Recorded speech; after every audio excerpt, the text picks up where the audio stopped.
Close your eyes and imagine a sound. Not a terrifying one, but something deeply familiar. The sound of a Saturday afternoon at IKEA, the squeak of shopping cart wheels on polished concrete, the faint smell of Swedish meatballs drifting from the food court, the soft touch of a clip-in sofa. You followed the painted arrows on the floor, didn't you? Those small white signs promising to lead you to the exit. But what happens when the arrows start pointing in circles? What happens when you realize that the showroom you just walked through, you've seen it 3 times in the last hour? What happens if, in reality, there is no exit at all? Welcome back. Before we dive into the darkness of today's file, I have just received an encrypted message from a Foundation employee. He suggested I reopen the investigation into this entity, a special mission prompted by Agent Baldric 1, who left a secret code for me to investigate. Thank you, Agent, for showing me the way to dig deeper into this creature. And now, prepare yourselves. Today we face the invisible. We face a monster that doesn't hide under your bed. It is the bed. Today we decrypt the most classified file in the Foundation's database, SCP-3008, the Infinite IKEA.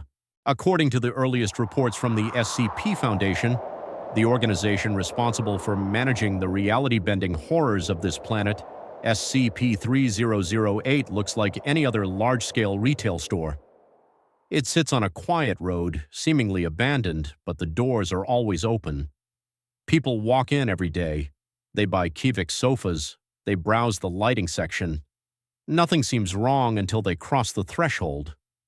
This is the moment of the snap, the moment the world you know is replaced by the infinite. We know this thanks to Alex's journal. Alex was just an ordinary guy. He walked in around 4 p.m. on a Tuesday to find a lamp. He turned into the living room showroom, reached out to find his wife's hand, and then nothing. He turned around. His wife was gone. The entrance was gone. The only thing left was an endless row of showrooms stretching into eternity. No windows, no escape, only the hum of the lights. Alex spent the first 3 hours in denial. He laughed it off. He called out his wife's name, thinking it was a prank. He walked in a straight line, hoping to hit a wall, but that straight line only led him from the bedroom section to the kitchen section over and over again. By the 4th hour, panic began to set in. He realized he wasn't just lost in a store, he was no longer on Earth. He was trapped in a pocket dimension that looks exactly like the place where you buy your curtains. You might think, I'll just keep walking until I hit the back wall. That is your first mistake. The Foundation sent a specialized drone into the heart of 3008. It flew for weeks. It recorded millions of square miles of furniture. There is no wall, there is no border. It is a self-repeating ecosystem of Swedish wood and polyester. Scientists estimate the internal space is larger than most continents, and it is still expanding. Thousands of people are trapped here. People from the 90s, from 2010, from last week. They have formed tribes. They have built towns out of bed frames and sofa cushions. They call these places the exchange or the checkout. They survive on the infinite supply of meatballs and soda from the abandoned food courts. But life in SCP-3008 is no vacation. It is a siege. In the Infinite IKEA, there is a day-night cycle, but it isn't governed by the sun. It is governed by the building itself. When the lights go out, the store closes, and that is when you must stop moving. You must build walls around yourself. You must pray that you are quiet enough. Because when the lights go out, the staff begins their shift.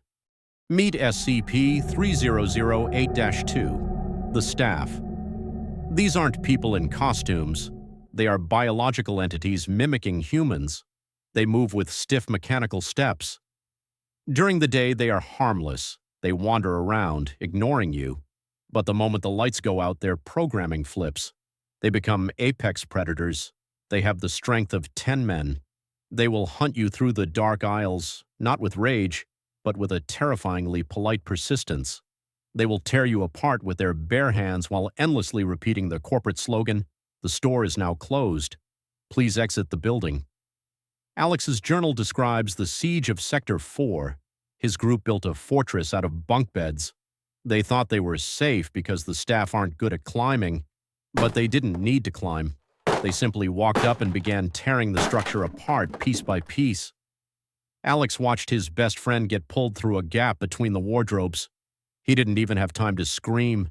He just vanished into the darkness. Alex was inside for 6 months. 6 months without seeing a single ray of sunlight. 6 months of eating old meatballs. He wrote that food just appears out of nowhere as if by magic, but the body can only take so much before the mind begins to fracture. In his final journal entries, Alex's handwriting is almost illegible.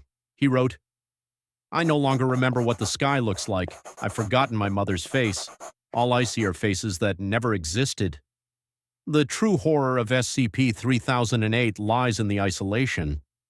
It is the realization that you are trapped in a space designed for comfort, but which has now become your tomb. You have everything to survive, but nothing to live for. The infinite part of the name isn't just a measurement, it is a sentence. When you realize that no matter how fast you run, you are just moving from one living room to another, the soul dies long before the body does. Alex stopped running. He sat down on a poing chair, opened his journal, and waited for the lights to go out. Did Alex escape? The Foundation found his journal. It didn't come out through a door. It fell from the ceiling of a real IKEA store in London. As for Alex, he was never found. He is just another number on the casualty list. The Foundation cannot destroy SCP-3008. They can't even close it. They have bought the land, built a perimeter, and designated it as a high-security containment zone. They tell the public it's a safety hazard or under renovation, but they know the truth. People are still accidentally walking in, and the store is still growing. So, the next time you get lost in the maze of a furniture store, pay attention. See if the lights are a little too yellow. Notice if that employee has no nose or mouth, and if you hear those words, "The store is now closed, stop looking for discounts, just run." Because once the snap happens, you aren't a customer anymore. You're just part of the inventory. If you enjoyed this journey, hit subscribe before the lights go out. Tell me in the comments, if you were trapped in IKEA, what would be your weapon of choice? Sleep well if you can.